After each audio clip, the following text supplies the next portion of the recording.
In today's video, I'm going to teach you how to apply for Vive Financial online. We'll go from landing on the official site all the way to waiting for a decision with tips to help you avoid common hiccups. First, open a secure browser window and head to the official Vive Financial website. Make sure the address bar shows the correct brand and a lock icon so you know you're on a secure connection. If you plan to come back later, bookmark the page. Before you dive in, look for the application requirements. This section usually explains eligibility, what information you'll need, and how credit checks are handled.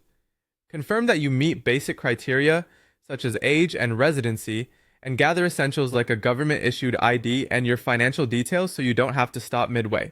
Next, start the application and enter your personal details carefully.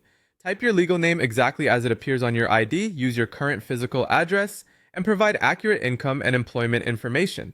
Small typos can slow things down, so take a moment to double-check each field before moving forward. You may be asked to complete identity verification. That could include uploading a clear photo of your ID, taking a quick selfie, or confirming a code sent to your phone or email. Use good lighting, keep documents flat and readable, and make sure the details match what you entered earlier. Before you sign, review the terms in full. Pay attention to the APR, fees, billing cycle, and how payments are reported. If e-consent or paperless statements are offered, read what you're agreeing to and save a copy for your records. After you accept the terms, keep an eye on your account or email for confirmation and any setup instructions. When everything looks correct, submit the application.